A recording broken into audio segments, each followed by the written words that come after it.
En la boda de mi hermano, mi padre se burló de mí con el micrófono en mano. No tiene esposa ni título, pero al menos paga las cuentas. Todos rieron. Me levanté, tomé el micrófono y dije, tienen razón, no soy parte de esta familia, solo soy su cajero automático. Luego miré a la novia y le solté, y sobre el regalo de bodas de $100.000, olvídalo. El silencio fue absoluto. Y eso fue solo el comienzo. Mi nombre es Héctor y tengo 33 años. Durante los últimos 10 años, prácticamente he sido el cajero automático compulso de mi familia. Aunque no siempre fue así. Hubo un tiempo en el que pensaba que teníamos un vínculo fuerte. Éramos ese tipo de familia que se reía con chistes tontos, se cuidaba mutuamente y celebraba los cumpleaños con tortas mediocres y karaoke aún peor. Pero en algún punto, todo eso cambió. En lugar de ir a la universidad, comencé a trabajar apenas salí del secundario.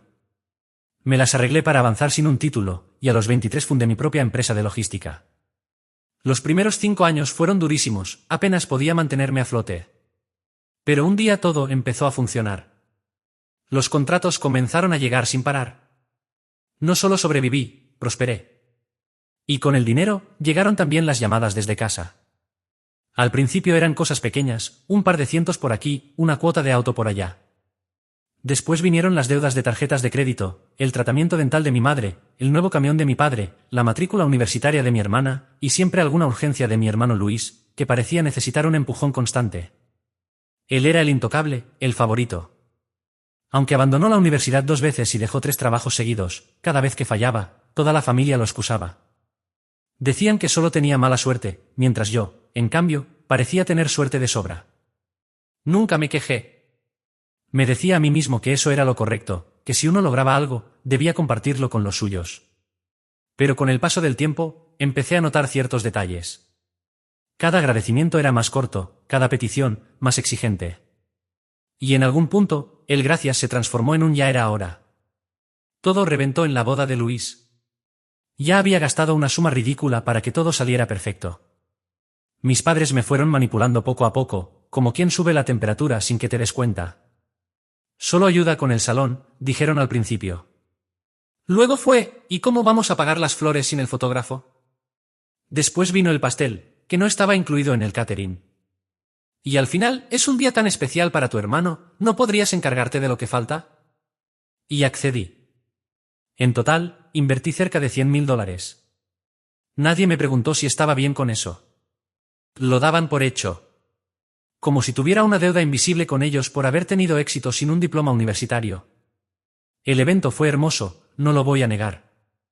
Un viñedo amplio, la luz del atardecer, un cuarteto de cuerdas tocando una versión instrumental de Can't Help Falling in Love. Todo parecía sacado de una revista. Pero mientras los invitados brindaban y bailaban bajo las luces colgantes, yo no podía evitar sentirme ausente. No aparecía en el programa del evento, me sentaron lejos de los novios, ni siquiera me pidieron decir unas palabras.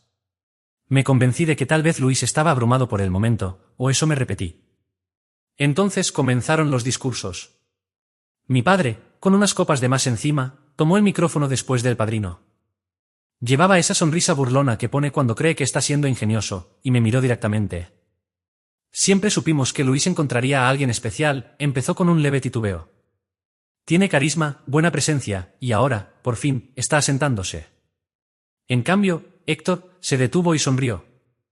Él no está casado, ni tiene estudios, pero al menos sirve para firmar cheques. Y estallaron las carcajadas. No fueron risas incómodas. Fueron carcajadas sinceras. Incluso Luis se rió. Mi madre se llevó la mano a la boca como si todo fuera una broma inofensiva. La novia, Clara, sonrió con cortesía. Y yo, simplemente me quedé quieto. No me moví. Ni siquiera supe cuánto tiempo estuve ahí, paralizado. No sentí vergüenza, ni enojo. Sentí algo romperse. No como una explosión, sino como una cuerda que se corta. Silencio. Definitivo. Me levanté, caminé al frente y tomé el micrófono de las manos de mi padre. Él intentó ofrecérmelo como si todo fuera un chiste entre amigos, pero no lo miré. Miré a los invitados. ¿Saben qué? Dije, con voz serena, demasiado serena. Tiene razón. No estoy casado. No tengo un título. No tengo esposa ni hijos.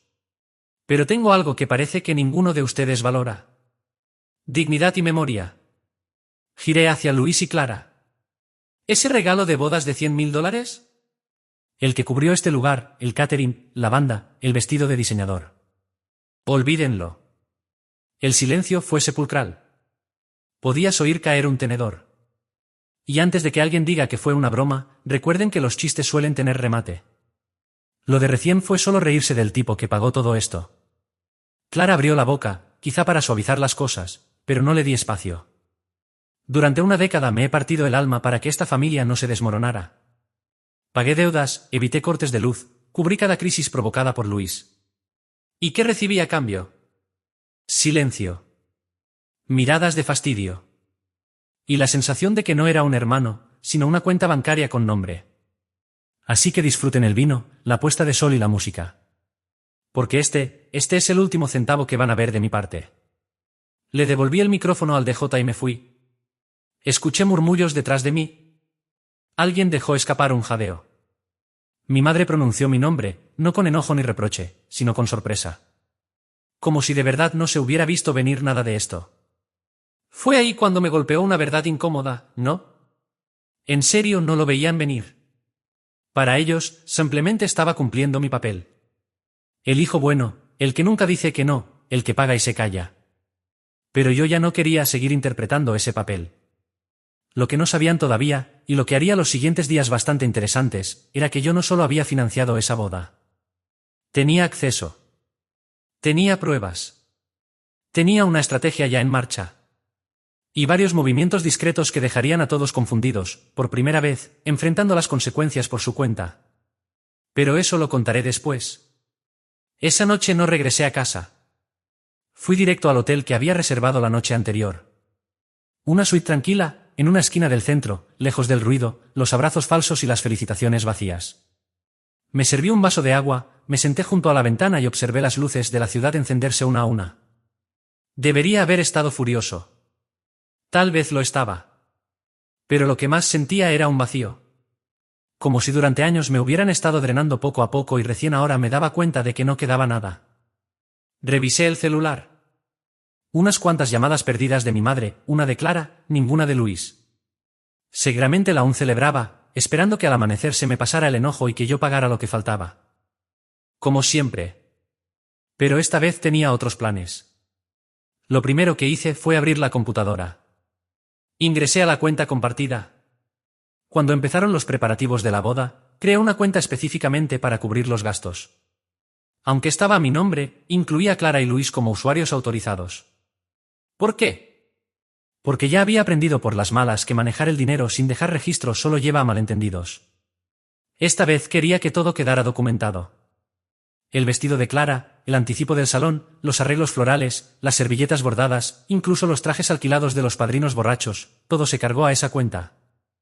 Lo que nadie sabía era que, aunque ellos podían gastar, yo conservaba el control total. Ningún pago se liberaba sin mi aprobación final. Y no la había dado. Así que no lo hice. Pausé todos los pagos pendientes y congelé la cuenta. El lugar del evento aún no estaba completamente pagado. El servicio de catering seguía esperando. El cuarteto de cuerdas solo había recibido la mitad. No era por rencor, era por sentido común. Si para ellos ya no era parte de la familia, si solo era el proveedor de dinero, entonces actuaría como tal. Y cuando se pierde el respeto, se corta el flujo. Me quedé mirando la pantalla que decía que está seguro durante un largo minuto. Luego, confirmé. Después, escribí a Miranda, una amiga abogada, inteligente, meticulosa y más vengativa que yo cuando la provocaban. Le conté todo, el fondo para la boda, lo que dijeron, la congelación de la cuenta. Su respuesta fue un emoji riendo y un dame un día. Voy a asegurarme de que duela legalmente. A la mañana siguiente, a las 6:13, recibí una llamada. Era mi madre. Su voz sonaba áspera. «Héctor, ¿dónde estás? ¿Qué pasó?» Luis dice que armaste una escena. «No, ¿quién hizo la escena?» «Fue papá», respondí. Escuché cómo soltaba el aire lentamente, como eligiendo sus palabras. «Cariño, ¿sabes cómo es él?» Solo estaba bromeando. «No me llames cariño», le pedí. Hubo una pausa. De acuerdo, dijo, más cuidadosa. Estaban las emociones a flor de piel. Pero podemos hablar. Luis está dolido. Clara está muy alterada. ¿Tú simplemente? No soy su cajero automático, interrumpí. Silencio. Lo digo en serio, mamá. Se acabó. Han tomado mis logros como si fueran un recurso comunitario. Como si todo lo que logré tuviera menos valor que los líos en los que siempre se mete Luis. Eso termina hoy. Su voz se quebró levemente. ¿En serio vas a dejar a tu hermano tirado el día de su boda? Sonreí con amargura. Ya pagué el champagne. ¿Qué brinden con eso? Y colgué. Al mediodía empezaron a llegar los mensajes. Primero Clara. Héctor, ¿podemos hablar? Seguido de, no sabía que iba a decir eso. Lo siento mucho. Luego Luis, escueto, te necesitamos. Hipócritas. No me necesitaron anoche cuando se burlaban de mí entre risas. No me necesitaron cuando ni siquiera me incluyeron en el plan de mesas. No me necesitaron cuando reservaron una suite de luna de miel en Santorini por $6.000 usando mi tarjeta. Ah, sí. Eso fue lo siguiente que hice. Llamé a la agencia de viajes donde se había hecho la reserva, porque también me habían delegado eso, y cancelé todo. El depósito, no reembolsable. El resto, impago. A las 2 de la tarde, me llamó Luis. Ni siquiera saludó. ¿Cancelaste la luna de miel? Sí. Estás siendo ridículo, hermano. Eso fue muy bajo. No puedes simplemente. No fui yo. Fuiste tú. Cuando papá me ridiculizó frente a todos y tú te reíste. Sabes perfectamente cómo es. Sí. Respondió, con tono apagado. Lo sé. Por eso ahora hago algo al respecto. Quiso decir algo más, pero lo interrumpí. Luis, te di todo. Y cada vez actuaste como si fuera tu derecho. Como si yo fuera un plan de respaldo. Pues aquí tienes el nuevo plan, no hay respaldo. Arréglatelas. Terminé la llamada y silencié la conversación. Luego respiré hondo, me recosté en la silla y dejé que el silencio llenara el espacio. Pero eso solo era el comienzo. No solo congelé pagos y cancelé viajes. Todavía me quedaba una jugada más. Una que haría que todo temblara bajo sus pies. Y todo tenía que ver con la casa. No la mía. Yo vivía en un departamento modesto de 2 habitaciones, moderno y tranquilo, con espacio para trabajar y estar en paz. Hablo de la casa que mis padres regalaron a Luis y Clara como regalo de bodas. Lo que nadie más sabía era que esa casa la había comprado yo. 3 años atrás, tras un susto de salud de mi padre y una cirugía complicada de mamá, me pidieron ayuda. Decían que necesitaban mudarse, que la casa grande era demasiado lejos del hospital y que estaban atrasados con la hipoteca. Así que intervine, pagué la casa, saldé las deudas y transferí el título a un fideicomiso bajo mi administración. Les permití seguir viviendo allí sin pagar renta, con una condición: no podían hacer modificaciones ni transferencias sin mi consentimiento. Un mes antes de la boda, durante una cena, papá dijo de forma casual que estaban pensando regalarles la casa a Luis y Clara. Queremos que empiecen con buen pie, dijo. ¿Por qué harían eso? Pregunté, con tono neutral. Luis necesita estabilidad, dijo mamá mientras untaba un panecillo. Además, tú siempre dijiste que no querías esa casa. Eso fue porque ya la tengo, respondí con calma. Yo la compré. Papá agitó la mano. Son detalles. Todo queda en familia. Debí de tenerlo en ese instante. Pero una parte de mí, la ingenua y leal, pensó que solo era una charla informal. Un comentario al pasar. Resultó que mientras yo financiaba la boda, mis padres ya habían iniciado el trámite a escondidas. No me lo dijeron porque asumieron que cedería, como siempre. Que seguiría pagando sin quejarme. Pero esta vez iba a ser distinto. Miranda cumplió. Al día siguiente, me envió un documento de 2 páginas.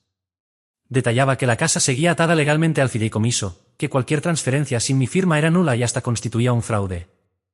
Se lo reenvié a mis padres sin texto, solo el PDF. Tardaron 38 minutos en llamar. Papá ni saludó. ¿Te crees muy listo?, dijo entre dientes. ¿Vas a humillar a tu familia por un papel? No, respondí sin emoción. Eso ya lo hiciste tú anoche. Hubo un silencio. Siempre te tomas todo tan personal, murmuró. Y tú nunca te tomas nada en serio, le solté. Te paraste frente a todos y me llamaste a una billetera con patas. Todos se rieron. Pues bien, ahora cumplo el rol. Pero con la billetera cerrada. ¿Estás exagerando? No, estoy terminando. Y colgué. 10 minutos después, mamá me escribió. Un mensaje largo, desordenado, lleno de chantajes emocionales y disculpas a medias. No fue con mala intención. Ya sabes cómo es el sentido del humor de tu padre. Luis solo estaba nervioso y siguió la corriente. Clara se siente fatal. Por favor, no hagas pagar a todos por un momento de debilidad. No respondí. En lugar de eso, tomé el teléfono y llamé al encargado del fideicomiso. Le pedí que iniciara el proceso de notificación formal. Solicité que enviara cartas certificadas a mis padres, a Luis y a Clara, dejando claro que la casa permanecería bajo el fideicomiso. Cualquier intento de ocuparla o modificar su titularidad sin mi consentimiento sería motivo de acciones legales. Pero ya no se trataba únicamente de la propiedad. Era un mensaje. Un último y definitivo mensaje. Y no me detuve ahí. Si pensaban que el escándalo de la boda había sido difícil, era porque aún no sabían lo que estaba por venir con respecto al fondo de inversión familiar. El año pasado, Luis vino a mí con lo que describió como una oportunidad que no podía fallar. Quería abrir un gimnasio. Nada lujoso, pesas, máquinas de cardio o un bar de batidos. No tenía un plan, ni socios, ni experiencia. Pero tenía la confianza de alguien que siempre había tenido una red que lo sostenía. Aún así, le entregué $40.000 con un contrato firmado. Dejé en claro que no era un regalo, sino un préstamo, sin intereses, con condiciones generosas y los primeros 6 meses sin necesidad de pago. Él firmó sonriente como si acabara de aprobar un examen sorpresa. Nunca devolvió un centavo. Y yo nunca le exigí nada, hasta ahora. Esa misma mañana, le pedí a Miranda que preparara una carta de intención de cobro. Monto total, con plazo de 30 días. De no recibir respuesta, procederíamos con una demanda civil y con el embargo de cualquier bien asociado al LLC que él había registrado sin esfuerzo bajo su nombre. ¿Fue una medida dura? Tal vez. Pero después de tantos años siendo su salvavidas, entendía algo importante. Nunca cambiarían, a menos que los obligara. Y por primera vez en mi vida, estaba dándoles exactamente eso, una razón para cambiar. A los pocos días, las llamadas se volvieron desesperadas. Clara me dejó un mensaje de voz sollozando. No sabía lo que hicieron. No tenía idea de la casa ni del dinero.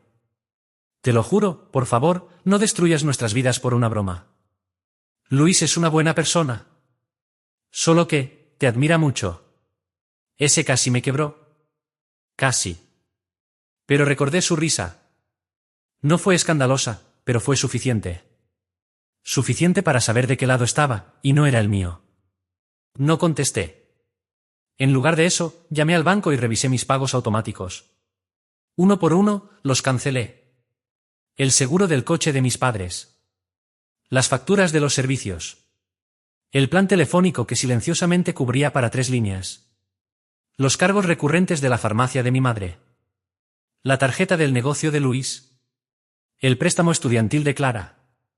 Sí, también estaba ayudando con eso. Todo se detuvo. Y a medida que los días se alargaban en silencio, sentí algo nuevo. No era culpa. Tampoco resentimiento. Era alivio. Después de años, desperté sin una lista de exigencias esperando en mi bandeja de entrada. Sin temer cada vez que el móvil vibraba. Sin sentir que mis logros eran una pizza que todos compartían, dejándome solo las sobras. Pero, en el fondo, sabía que el silencio no duraría. Y tuve razón. Anoche, alguien tocó a mi puerta. Eran cerca de las 10. No fue un golpecito, sino 3 golpes firmes, calculados. Estaba viendo un documental, el teléfono en modo silencio y una taza de té caliente en la mano. Puse pausa al televisor y esperé. Vivo en un edificio con seguridad. Nadie llega sin avisar. Y mucho menos a esa hora. Volvieron a golpear. Me levanté despacio, dejé la taza sobre la mesa y fui hacia la mirilla. Luis. Por supuesto que era él. Vestía ese mismo saco mal ajustado que usaba en todas las entrevistas de trabajo a las que nunca daba seguimiento. Sin corbata. El cabello despeinado, como si hubiera venido a toda prisa. No se le veía furioso, más bien alterado. Tenía los ojos rojos, no de llorar, sino de estrés o cansancio. En la mano apretaba algo, una carpeta. No abrí la puerta. Héctor, dijo elevando un poco la voz, lo justo para que se escuchara a través de la madera. Solo 5 minutos, por favor. Guardé silencio. Permaneció quieto unos segundos, luego suspiró, se inclinó hacia adelante y apoyó la frente contra la puerta. La arruiné, ¿vale? Lo sé. La arruiné. Seguía sin decir nada. Pensé que podía arreglarlo. Murmuró. Creí que si me encargaba de la luna de miel, hablaba con papá o hacía que Clara te buscara, algo se solucionaría. Pero todo está, su voz se quebró, está derrumbándose. Me apoyé también contra la puerta. Solo unos centímetros nos separaban, con años de resentimiento en medio. Él aspiró por la nariz. Están en pánico. Mamá sufre mareos. Papá hace como si nada pasara, pero me llamó 3 veces hoy preguntando si la notificación era real. Clara se fue con sus padres. Le da vergüenza. El negocio hizo una pausa y soltó una risa débil. No puedo ni pagar la nómina. Solo tengo a 2 tipos que no dejan de escribirme por sus pagos. Intenté vender el sistema de sonido de la boda para pagar el alquiler, pero al parecer nunca fue nuestro. Yo no me moví. No aún. Entonces bajó el tono. Ese que usaba cuando éramos niños y necesitaba que lo cubriera ante nuestros padres. Sé que no merezco nada de ti ahora. Pero pensé que tal vez querrías ver esto. Levantó la carpeta hacia la mirilla. Está todo ahí. El presupuesto de la boda, los estados de cuenta. Anoté qué parte vino de ti y qué parte de nosotros. Clara no sabía casi nada. Le dijeron que tu regalo fue solo el catering. No le hablé del resto, por orgullo, supongo. Bajó la carpeta. El gimnasio, el contrato, el alquiler. También escribí una carta. Probablemente es patética, pero la puse ahí. Solo, no quería que pensaras que no me importaba. Sí me importa. Solo que nunca supe cómo demostrarlo sin parecer débil delante de ellos. Hubo un largo silencio. Siempre te admiré, ¿sabes? Todavía lo hago. Pero me acostumbré a que todos dijeran que tu éxito no era real. Solo porque no venía con un título universitario o un matrimonio perfecto. Pero lo lograste. Lo hiciste real. Y yo tenía envidia. Esa es la verdad. Envidia de que no necesitara su aprobación. Ni la mía. Finalmente hablé. Le pedí que dejara la carpeta. Dudó un momento. Le dije que eso era todo por ahora. Hubo otro silencio largo, seguido de un leve está bien. Escuché el sonido de las hojas al deslizarse por debajo de la puerta. Cuando la abrí unos minutos después, el pasillo ya estaba vacío. Solo quedaba la carpeta recostada contra el marco. Como una bandera blanca rendida. La llevé a la cocina, encendí la luz y me senté frente a la mesa. Ni siquiera toqué el té que tenía al lado. Solo abrí la carpeta y comencé a leer. Luis, efectivamente, se había tomado el trabajo de armar todo. Había hojas de cálculo, recibos, notas escritas a mano, pequeñas pestañas amarillas con aclaraciones garabateadas. Esto fue idea de Héctor. Se me olvidó agradecerle. Papá insistió en esto. Demasiado caro. Clara creyó que venía de sus padres. Culpa mía. Y al final, la carta. No era extensa. Apenas una página. Pero se sentía genuina. No tenía excusas baratas ni disculpas forzadas. Solo una admisión torpe de culpa. Luis nunca fue bueno expresándose. Pero ahí estaba el remordimiento, la vergüenza y tal vez, muy en el fondo, un atisbo de verdadero arrepentimiento. Aún así, una carta y una hoja con números no reparan años de haber sido invisible. No borran el hecho de que se rió cuando papá se burló de mí. No reponen lo que se secó hace tiempo. Pero eran un comienzo. Coloqué la carta boca abajo y me recliné en la silla. Entonces mi móvil vibró. Era un correo de la coordinadora del lugar del evento. El asunto decía, disputa de pago urgente, posible acción legal. Al parecer, Luis había intentado cubrir el saldo pendiente usando una de las tarjetas compartidas que yo había bloqueado. La transacción fue rechazada. La coordinadora, confundida, llamó a mi oficina pensando que había cambiado de banco. Me daba 48 horas para resolverlo antes de pasar el caso al departamento legal. Me quedé mirando la pantalla un largo rato. Y en ese instante, lo entendí todo. Luis no había venido a disculparse. Vino a ganar tiempo. Volví a leer el correo. 48 horas. Acción legal. Disputa financiera. Esa era la verdadera razón de su visita. No quería enmendar nada, ni asumir responsabilidades. Solo frenar el colapso, al menos en público, o peor, por escrito. Y casi lo logra. Por un momento, estuve a punto de creer que había cambiado. Casi. Cerré el portátil y empujé la carpeta lejos, como si contuviera algo podrido. Los documentos, la carta, todo empezó a parecer vacío, premeditado. Solo otro intento desesperado por salvar las apariencias mientras se aferraba al mismo privilegio que llevaba años pudriendo esta familia. Y yo ya no iba a seguir cargando con eso. A la mañana siguiente, llamé a la coordinadora del lugar. Hola, habla Héctor Molina. Yo soy el contacto principal para la reserva. Ah, señor Molina, me alegra que llame. Hemos tenido problemas con el pago. Lo sé, y quiero solucionarlo. Pero no voy a cubrir esa deuda. Hubo un silencio. ¿Perdón? Me retiro formalmente como responsable del evento. Las personas que lo organizaron ocultaron su situación financiera. La cuenta ya no está autorizada para esa operación. Remita cualquier reclamo a Luis Molina y Clara Varela. Ellos fueron los beneficiarios directos. Además, les pido que eliminen mi nombre de toda correspondencia futura. ¿Ha quedado claro? Sí, entendido. Una cosa más. Ayer intentaron usar una tarjeta que ya estaba congelada. Esa tarjeta nunca fue destinada para ellos. Les sugiero que informen al departamento legal antes de intentar procesarla de nuevo. Tomaré nota. Gracias. Que tenga un buen día. Y así, corté el último hilo que quedaba. Esa misma tarde presenté la denuncia formal contra el gimnasio de Luis por incumplimiento de contrato. Miranda me ayudó a organizar todo, documentación, pruebas, presentación ante el tribunal. No lo hice para destruirlo, sino para que por fin enfrentara las consecuencias, como cualquier adulto. También notifiqué al administrador del fideicomiso para que revocara todos los permisos secundarios relacionados con la casa. Ya no se entregarían más llaves. Quedaban excluidos de cualquier modificación.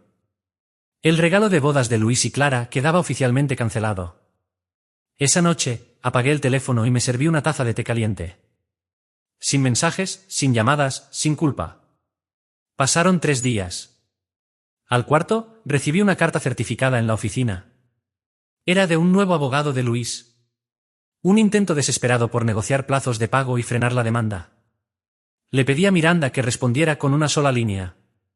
Cualquier acuerdo exige admisión completa de responsabilidad y retractación pública de todas las afirmaciones previas sobre aportes familiares. La respuesta fue una carta llena de amenazas vacías e insultos.